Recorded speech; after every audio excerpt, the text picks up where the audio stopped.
नमस्कार।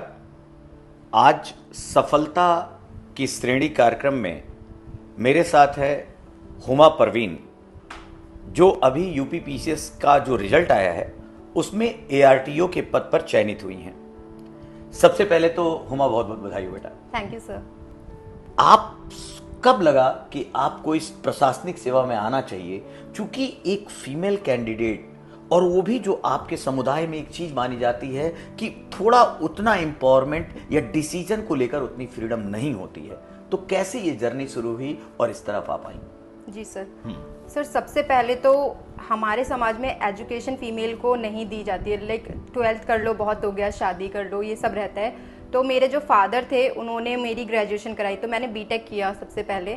तो मेरे काफ़ी सारे जो जानने वाले थे, नोन पर्सन्स, उन्होंने मेरे फादर को मना भी किया था कि आप क्यों बेटी को इतना पढ़ा रहे हैं, आप इतना दहेज दे दीजिएगा, शादी करा दीजिएगा।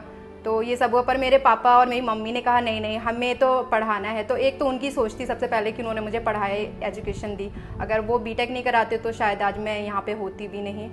तो फिर बीटेक हुआ, मैं वीआईटी वेल्लोर गई, मैंने वहाँ से बीटेक बायोइन्फॉर्मेटिक्स में कंप्लीट किया 2015 में।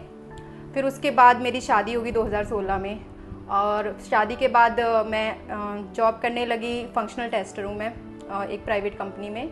फिर उसके बाद पिछले 10 साल से मैं काम ही कर रही हूँ उसमें। बीच में जब मैं मैटरनिटी लीव पे गई थी, तब मेरे हस्बैंड ने बोला, मेरे पास काफ़ी समय था, लाइक 6 मंथ्स का मिलता है, तो मेरे हस्बैंड ने बोला कि तुम अगर कुछ देखना चाहती हो तो आप ये पीसीएस और आईएएस का देख सकती हो। तो मैंने कहा ठीक है, मैं देखती हूँ। और फिर मैंने थोड़ा थोड़ा उसको देखना शुरू किया, मुझे उसमें इंटरेस्ट आया, मुझे लगा हाँ ये कुछ ऐसा है जो मैं कर सकती हूँ।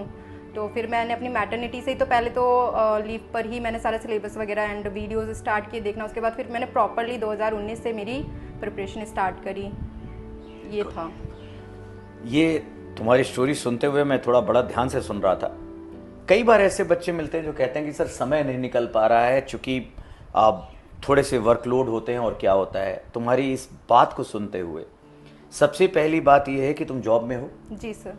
तुम्हारे बच्चे हैं। जी सर। ऑब्वियसली फैमिली लाइफ है विद हस्बैंड। जी सर। और उसके बाद तैयारी है। जी सर। अगर आपके पास एक तरह से विल पावर है, जुनून है कि बनना है, तो आप किसी भी समय पे समय निकाल सकते हैं। और मैं हुमा से ही पूछना चाहूंगा कि थोड़ा मैनेज करना, क्योंकि देखो बच्चे भी हैं। जी सर। फैमिली लाइफ है, जॉब है और फिर प्रिपरेशन है। जी सर। तो थोड़ी तो दिक्कत आई होगी। तो इसको मैनेज करने के लिए मतलब थोड़ा सा कैसे टाइम प्लान किया तुमने अपनी पढ़ाई के लिए? जी सर।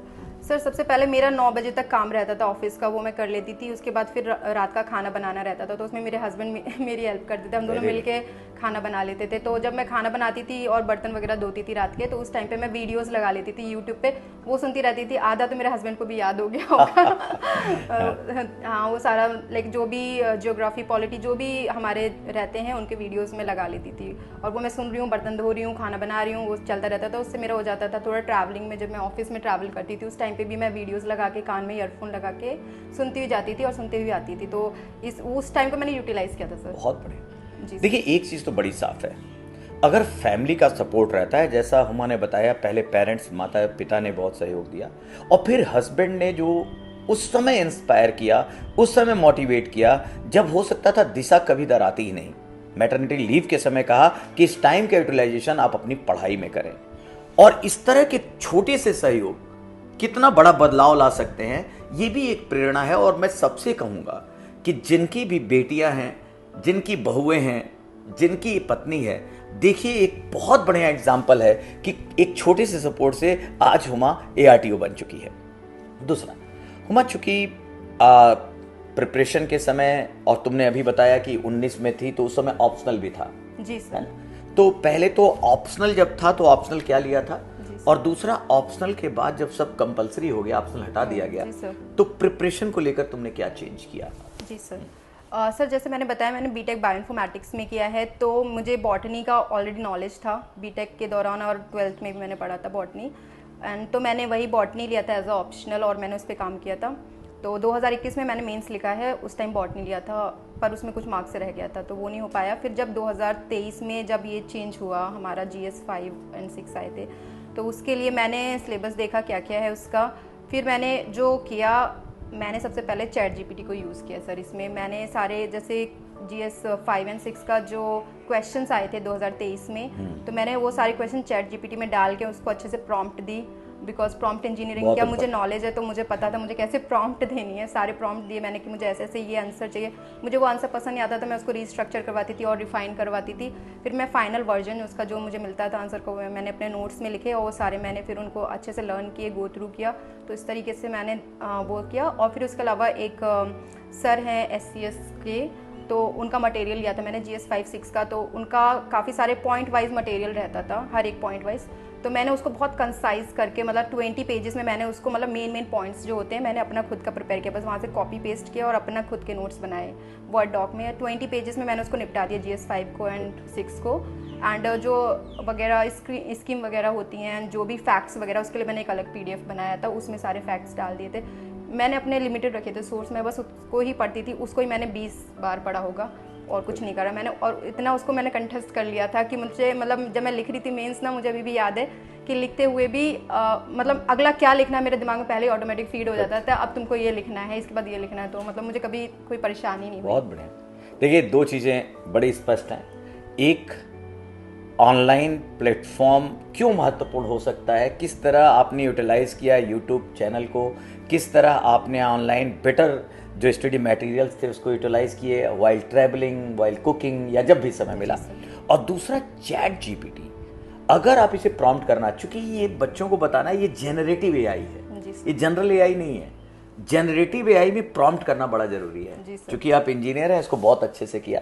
तो बच्चों, एक चीज तो बड़ी स्पष्ट है कि अगर आप टेक्नोलॉजी के सहारा ले रहे हैं, टेक्नोलॉजी आपका सहयोगी भी है और आपको बहुत दूर भी कर सकता है। अगर आप डिस्ट्रैक्ट हुए, सही दिशा में नहीं है, तो आप बहुत भटक जाएंगे। लेकिन अगर आप फोकस हैं और उसे यूज करना जानते हैं, तो निसंदेह जैसा हुआ तुमने इसको यूज किया और ऑब्वियसली परिणाम सामने है। इस तरह से इसे यूज करना चाहिए। एक बात और जो आती है हुमा, कि चूंकि इस हालात में 19 से जब लगातार रह रही हो, 7-8 साल तो लगे ही, 7 साल लगभग लगे, 6 साल लगे, क्योंकि हाँ 24 का रिजल्ट है। तो ये उस समय भी कई बार ऐसा लगा होगा कि कर पाऊंगी, कुछ ऐसा आया या नहीं आया, और कैसे अपने आप को मोटिवेट रखा, अपनी फैमिली की तरफ से मिला, या तुमने कैसे अपने आप को, चूंकि 6-7 साल में एक जॉब में रहते हुए, एक पूरी फैमिली लाइफ को रहते हुए भी तुमने कहा नहीं मुझे बनना है और लगातार लगी रही। मैं उस पॉइंट को भी जानना चाहता हूँ कि क्योंकि ये कई लोगों को मोटिवेशन दे सकता है। जी सर, तो पहली बात इस एग्जाम में ना कंटिन्यूटी बहुत ज़रूरी है। मैंने फेलियर्स देखे, मेरे प्री 2 बार नहीं हुआ था। स्टार्टिंग में 2019-20 में प्री नहीं हुआ था, तो मैं होपलेस नहीं हुई थी। फिर 21 में मेरा प्री हुआ, मेंस दिया मैंने। फिर 22-23 में फिर मेरा ये प्री नहीं हुआ था। फिर 24 में मेरा प्री मेंस इंटरव्यू सब कुछ, अब 25 का भी मैंने लिखा है। तो इस दौरान मैं ये कहूँगी कंटिन्यूटी बहुत ज़रूरी है आपको, मतलब एंड मोटिवेशन के लिए मैं क्या करती थी, मतलब कई बार ऐसा होता था मुझे भी कि मुझे लगता था यार छोड़ दो, नहीं हो पाएगा, बेड से उठने का मन नहीं करता था, पड़े रहो। फिर मैं ना मोटिवेशनल सॉन्ग लगा लेती थी कर हर मैदान फतेह, इस तरीके के, और उसको मैं सुनती रहती थी। और पूरा जैसे सॉन्ग खत्म होता था तो मेरे अंदर मोटिवेशन आ जाता था, मैं एकदम से उठ के बैठ जाती थी और फिर जाके कॉफ़ी बनाती थी कि स्ट्रॉन्ग सी, रात को 10-11 बजे।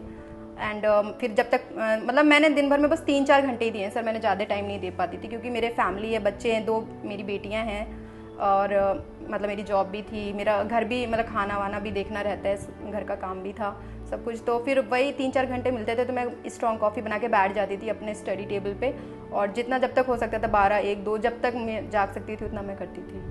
वाह, एक चीज़ तो बड़ी स्पष्ट है, यदि आपको बनना है तो आपकी विल पावर ही आपको बनाती है। अगर आपको बहाने मारने हैं, अगर आपको एक्सक्यूज़ लेना है, तो बहुत तरह के एक्सक्यूज़ हैं और ऐसे लोग फिर भीड़ का हिस्सा बन जाते हैं।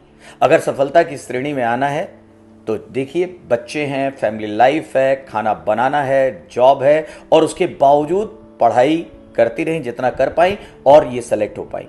आप सबको मैं ये जरूर कहूँगा कि आप अपने अंदर एक जिद रखिए कि चाहे जो भी आए, चाहे जैसी परिस्थिति आए, मुझे बनना है। मोटिवेट होने के लिए इन्होंने गाना सुना, कॉफ़ी पी। आप सबके लिए भी ये है कि जिससे भी मोटिवेशन मिलता है उसका इस्तेमाल करें, लेकिन अपने आप को गिव अप ना करें। और जैसा हुमा ने कहा, कंटिन्यूटी एंड कंसिस्टेंसी, ये बड़ी इंपॉर्टेंट है। तो चलिए, इसी के साथ मैं इस बात को समाप्त करता हूं, और ऐसे ही बच्चों से आप लोग मिलते रहिए। और हुमा, एक बार और आपको बहुत बहुत बधाई हो बेटा। Thank you sir, thank you so much.